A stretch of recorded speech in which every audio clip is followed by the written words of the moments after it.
Hello everyone, welcome to my YouTube channel. तो आज हम सत्या के चैप्टर नंबर 13 का एक और टॉपिक स्टार्ट कर रहे हैं जिसका नाम है रिएक्शंस ऑफ ग्लाइकोलाइसिस। तो हमने इससे पहले वाले लेक्चर में इंट्रोडक्शन पढ़ा था ग्लाइकोलाइसिस का कि क्या होती है ग्लाइकोलाइसिस। तो अब हम इसके रिएक्शंस पढ़ेंगे कि ग्लाइकोलाइसिस के प्रोसेस में कौन से रिएक्शंस होते हैं। तो स्टार्ट करते हैं। The sequence of reactions of glycolysis is given in figure 13.2। तो जो हमारे पास सीक्वेंस है ग्लाइकोलाइसिस के रिएक्शंस की वो फिगर 13.2 में दी गई है। ये फिगर मैं आपको बाद में दिखाती हूँ। The pathway can be divided into 3 distinct phases. तो जो ग्लाइकोलाइसिस का पाथवे है वो 3 डिस्टिंक्ट फेजेस में डिवाइडेड है। नंबर 1 फेज है हमारे पास एनर्जी इन्वेस्टमेंट फेज और प्राइमिंग फेज। तो इस फेज में हमारे पास एनर्जी इन्वेस्ट होगी, इसलिए इसका नाम है एनर्जी इन्वेस्टमेंट फेज। इस फेज में हमारे पास एटीपी यूज होते हैं। नंबर 2 फेज है स्प्लिटिंग फेज और नंबर 3 फेज है energy generation phase. Energy generation phase में हमारे पास एनर्जी प्रोड्यूस होगी, एटीपी प्रोड्यूस होगी, इसलिए इसका नाम है energy generation phase. The sequence of reactions are discussed below. तो जो हमारे पास सीक्वेंस है रिएक्शंस की वो नीचे डिस्कस की गई है। तो मैं नीचे 1 बाय 1 सारे फेजेस को डिस्कस करती हूँ। Number 1 phase energy investment phase. तो ये पॉइंट बाय पॉइंट लिखे हुए हैं स्टेप्स, तो मैं बताती हूँ। नंबर 1 स्टेप है glucose is phosphorylated to glucose 6 phosphate by hexokinase और glucokinase both are isoenzymes. तो सबसे पहले ग्लाइकोलाइसिस में हमारे पास ग्लूकोज प्रेजेंट होगा, फिर ग्लूकोज की क्या होगी फॉस्फोराइलेशन, और ग्लूकोज की फॉस्फोराइलेशन कौन सी पोजीशन पे होगी तो 6 पोजीशन पे हमारे पास एक फॉस्फेट ग्रुप लगेगा। तो फिर ग्लूकोज क्या बन जाएगा ग्लूकोज 6 फॉस्फेट। और इस स्टेप में हमारे पास एंजाइम जो इन्वॉल्व होता है वो है हेक्सोकाइनेज या फिर ग्लूकोकाइनेज, दोनों आइसो एंजाइम्स होते हैं। This is an irreversible reaction dependent on ATP and magnesium. तो ये स्टेप हमारे पास एक इरिवर्सिबल रिएक्शन है, ये रिवर्स नहीं हो सकता। मतलब अगर एक बार ग्लूकोज से ग्लूकोज 6 फॉस्फेट बन गया तो ये दोबारा ग्लूकोज 6 फॉस्फेट से ग्लूकोज नहीं बन सकता। और इस रिएक्शन में हमें एटीपी और मैग्नीशियम चाहिए होता है। The enzyme hexokinase is present in almost all the tissues. तो जो एंजाइम हेक्सोकाइनेज है वो ऑलमोस्ट सारे टिश्यूज में प्रेजेंट होता है। It catalyses the phosphorylation of various hexoses fructose mannose etcetera. Hexokinase जो है वो हमारे पास दूसरे हेक्सोजेस की भी फॉस्फोराइलेशन करवाता है, जैसे कि फ्रक्टोज की, मैनोज की, और भी दूसरे हेक्सोजेस होते हैं उन सब की फॉस्फोराइलेशन करवाता है। ये has low Km for substrate about 0.1 mm and is inhibited by glucose 6 phosphate. तो जो हमारे पास हेक्सोकाइनेज एंजाइम है उसकी लो Km होती है सबस्ट्रेट के लिए, अबाउट 0.1 mm होती है। तो हमारे पास Km क्या है, Km एक कांस्टेंट है। जैसे हमारे पास कोई रिएक्शन चल रहा होता है उसकी हमारे पास एक मैक्सिमम वेलोसिटी होती है। तो Km क्या है हमारे पास वो कंसंट्रेशन है सबस्ट्रेट की जो उस रिएक्शन को half of the maximum velocity पे पहुंचा दे। तो जो हमारे पास हेक्सोकाइनेज है इसकी Km लो है, और Km जो है ये हमारे पास एफिनिटी को शो करती है कि एंजाइम की सबस्ट्रेट के लिए कितनी एफिनिटी है। अगर लो Km है तो मतलब ज़्यादा एफिनिटी है एंजाइम की सबस्ट्रेट के लिए, मतलब कि उस एंजाइम को low concentration of substrate Vmax तक पहुंचा देगी। और जो हमारे पास हेक्सोकाइनेज है वो ग्लूकोज 6 फॉस्फेट से इनहिबिट होता है। Glucokinase present in liver catalyses the phosphorylation of only glucose.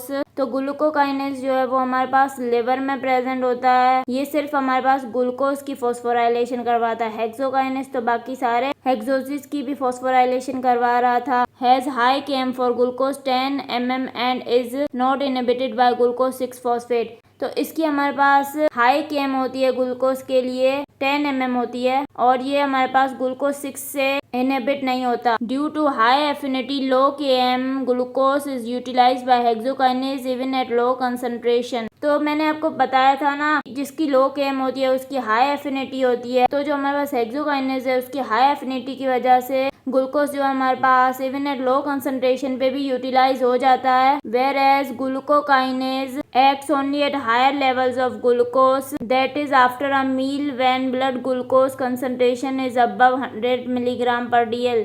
तो ग्लूकोकाइनेज जो है वो हमारे पास लो कंसंट्रेशन ऑफ ग्लूकोज पे एक्ट नहीं करता। ग्लूकोकाइनेज के लिए हायर लेवल्स ऑफ ग्लूकोज चाहिए होते हैं तभी वो एक्ट करता है। तो ग्लूकोकाइनेज हमारे पास कब एक्ट करता है, ये तब एक्ट करता है जब हम मील लेते हैं उसके बाद हमारे पास ब्लड ग्लूकोज कंसंट्रेशन 100 मिलीग्राम पर DL से बढ़ जाती है, तभी एक्ट करता है। Glucose 6 phosphate is impermeable to the cell membrane तो ग्लूकोज 6 फॉस्फेट जो बन गया है, अब फॉस्फोराइलेशन हो गई ग्लूकोज की, तो अब ये इम्परमिएबल होता है सेल मेम्ब्रेन के लिए, मतलब ये अब सेल से बाहर ग्लूकोज नहीं जा सकता।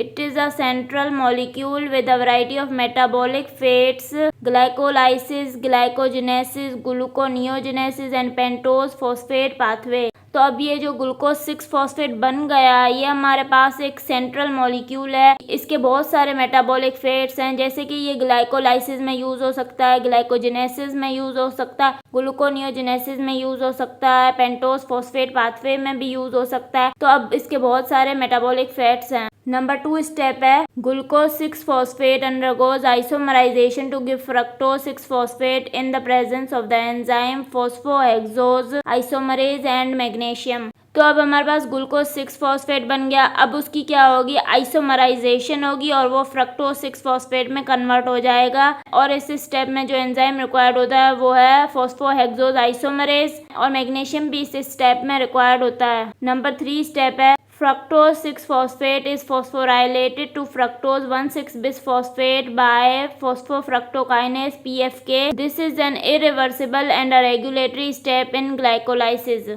तो अब नंबर 3 स्टेप में क्या हो रहा है, फ्रक्टोज 6 फॉस्फेट जो बन गया है, अब उसकी भी फॉस्फोराइलेशन होगी। अब उसकी फॉस्फोराइलेशन कौन से नंबर पे होगी, तो नंबर 1 पे एक फॉस्फेट ग्रुप लगेगा, पहले नंबर 6 पे लगा हुआ था, अब नंबर 1 पे लगेगा। तो हमारे पास क्या बन जाएगा, फ्रक्टोज 1,6 बिसफॉस्फेट। बिसफॉस्फेट क्यों, क्योंकि 2 फॉस्फेट लग गए हैं इसलिए बिसफॉस्फेट। और इस स्टेप में कौन सा एंजाइम रिक्वायर्ड होगा, तो इसमें फॉस्फोफ्रक्टोकाइनेज PFK रिक्वायर्ड है। तो ये स्टेप हमारे पास एक इरिवर्सिबल स्टेप है और ये रेगुलेटरी स्टेप भी है ग्लाइकोलाइसिस में। तो ये तीनों स्टेप मैं आपको फिगर में दिखाती हूँ। तो ये फिगर 13.2 है, तो इसमें सारे रिएक्शन है ग्लाइकोलाइसिस के। तो मैं आपको फर्स्ट 3 रिएक्शंस दिखाती हूँ। तो ये देख सकते हैं आप, सबसे पहले हमारे पास ग्लूकोज प्रेजेंट है, उसके बाद ये ग्लूकोज जो है वो ग्लूकोज 6 फॉस्फेट में कन्वर्ट हो गया है स्टेप 1 में। तो ये किस तरह हुआ था स्टेप, इसमें कौन सा एंजाइम रिक्वायर्ड था, हेक्सोकाइनेज या फिर ग्लूकोकाइनेज। और इसमें एक ATP यूज होता है, क्योंकि फॉस्फोराइलेशन हो रही है तो फॉस्फोराइलेशन में ATP यूज होगा। और इसमें मैग्नीशियम भी यूज होता है। अगर हमारे पास ग्लूकोज नहीं है, ग्लाइकोजन है, तो ग्लाइकोजन से भी ग्लाइकोलाइसिस होती है। तो ग्लाइकोजन पहले हमारे पास ग्लूकोज 1 फॉस्फेट में कन्वर्ट होगा और फिर ग्लूकोज 1 फॉस्फेट से वो ग्लूकोज 6 फॉस्फेट में कन्वर्ट होगा। इस तरह ग्लाइकोजन से ग्लाइकोलाइसिस होगी। अब ये हमारे पास ग्लूकोज 6 फॉस्फेट बन गया। अब ये ग्लूकोज 6 फॉस्फेट इसकी आइसोमराइजेशन होगी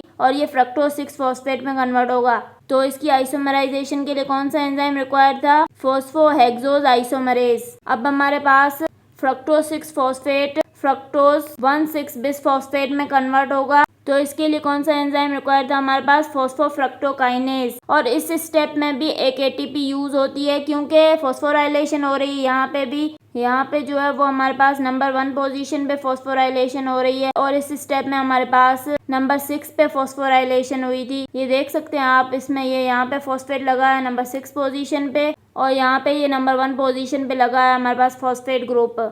और मैग्नीशियम भी रिक्वायर्ड होता है इस स्टेप में। तो अब हमारे पास फ्रक्टोज 1,6 बिसफॉस्फेट बन गया है। तो एनर्जी इन्वेस्टमेंट फेज में हमारे पास 2 ATP यूज हुए हैं। इसके बाद हमारे पास स्प्लिटिंग फेज है, वो मैं नेक्स्ट लेक्चर में आपको पढ़ाऊंगी। अगर आपको मेरा लेक्चर पसंद आया तो प्लीज़ मेरे चैनल को सब्सक्राइब करें, लाइक करें और बेल आइकन को प्रेस करें। Thank you.